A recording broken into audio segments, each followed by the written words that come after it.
So good morning students. तो हमारा topic ख़त्म हो गया था सेक्सुअल रिप्रोडक्शन पे।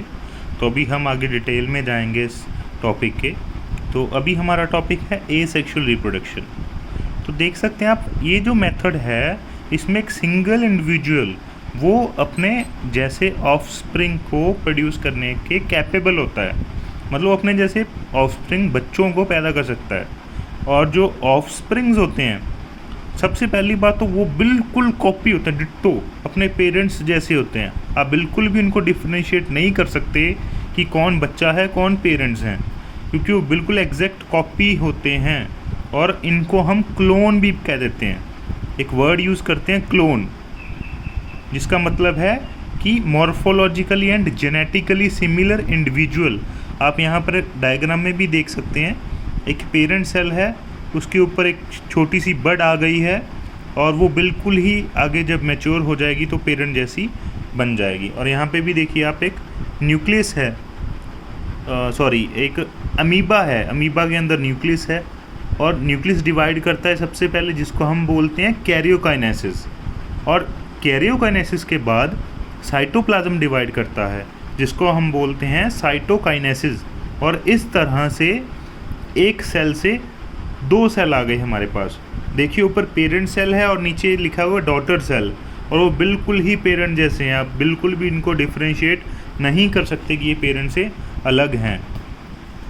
तो अब हम देखते हैं ये जो असेक्सुअल रिप्रोडक्शन है वो कैसे ऑर्गेनिजम्स में एक डिफरेंस क्रिएट करती है।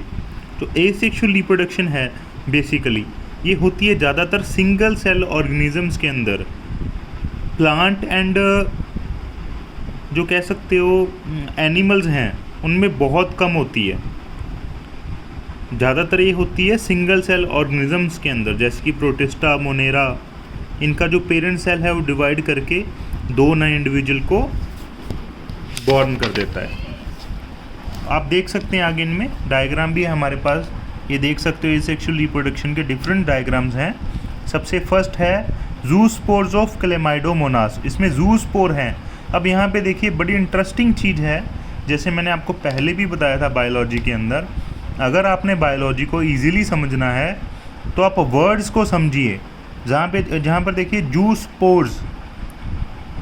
So now what do you mean by जू?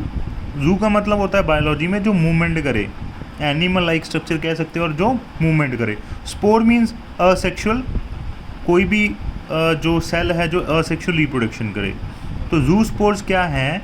ये ऐसे सेल्स होते हैं जो रिप्रोडक्शन करते हैं एंड ये मूवमेंट भी करते हैं। आप देख भी सकते हैं यहाँ पे डायग्राम में, यहाँ पे इसके आपको पीछे ये दो थ्रेड लाइक स्ट्रक्चर दिख रहे होंगे, इसको हम बोलते हैं फ्लैजेला।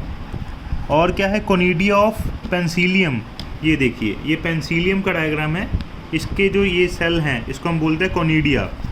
और क्या है यहाँ पर? Birds in hydra. ये देखिए, ये पेरेंट बॉडी है हाइड्रा की, और यहाँ पर एक छोटा सा इसके ऊपर बड आ गया।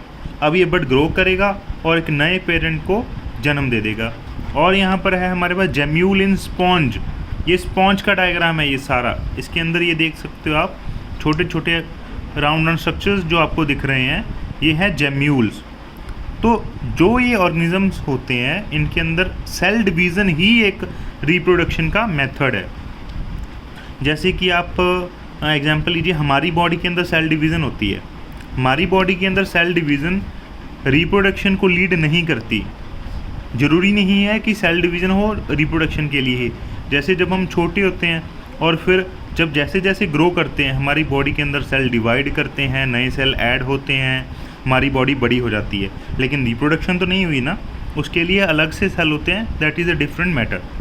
ओके, लेकिन सिंगल सेल ऑर्गेनिज्म के अंदर सेल डिवीजन ही रिप्रोडक्शन का एक मेथड है। बहुत सारे सिंगल सेल ऑर्गेनिज्म हैं वो बाइनरी फिशन करते हैं। बाइनरी फिशन का मतलब क्या होता है? When an organism breaks itself और divides itself into two organism. जब एक सिंपल ऑर्गेनिज्म या फिर एक सिंगल सेल ऑर्गेनिज्म अपने आप को दो में डिवाइड कर लेता है, एग्जाम्पल अमीबा एंड पैरामीशियम। और जैसे कि ईस्ट है, अब उसके अंदर जो रिप्रोडक्शन का मेथड है उसको हम बोलते हैं बडिंग। उसके अंदर अनइक्वल बर्ड्स बन जाती हैं। पिछले डायग्राम पे हमने देखा भी था, जैसे हाइड्रा में भी है बर्ड, पिछले डायग्राम में हमने ईस्ट को भी देखा था, उसको बोलते हैं बडिंग। उसमें एक छोटा सा डिफरेंट साइज़ का जो स्टार्टिंग पार्ट होता है ऑफस्प्रिंग का वो आ जाता है, फिर धीरे धीरे वो ग्रो करके पेरेंट जैसा ही बन जाता है।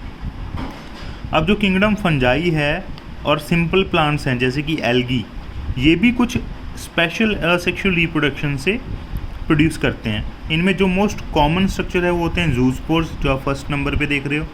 और कौन से होते हैं? कोनिडिया, एग्जाम्पल है पेंसिलियम। बर्ड्स होती हैं हाइड्रा के अंदर, एंड जेम्यूल्स होते हैं स्पॉन्ज के अंदर। यहाँ पे आप और आगे डायग्राम देख सकते हो, ये आ गया एंजियोस्पर्म्स के अंदर। अब एंजियोस्पर्म्स क्या होते हैं?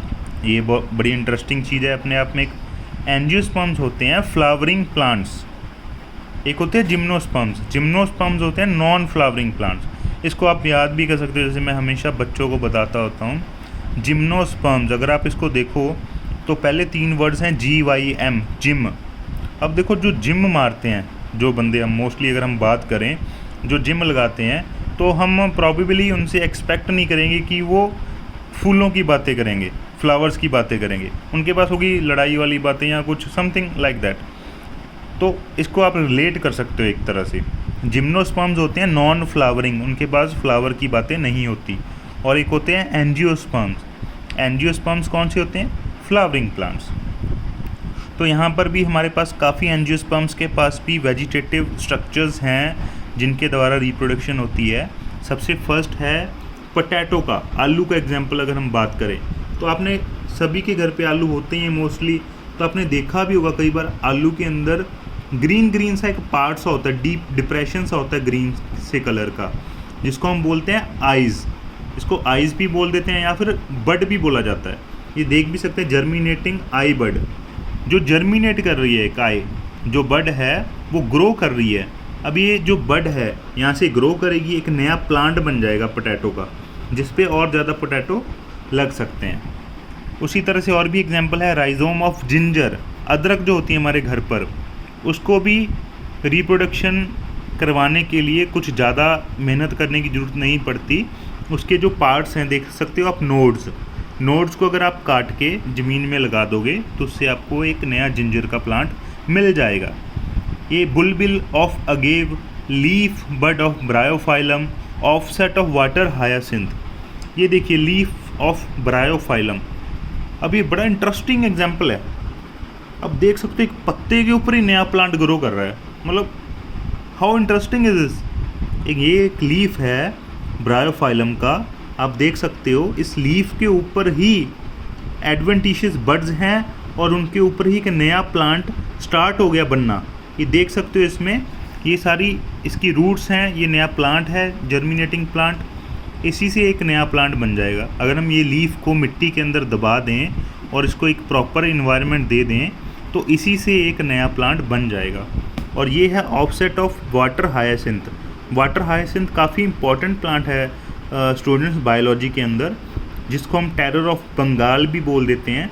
तो इसके बारे में हम ज़्यादा बात नहीं करेंगे।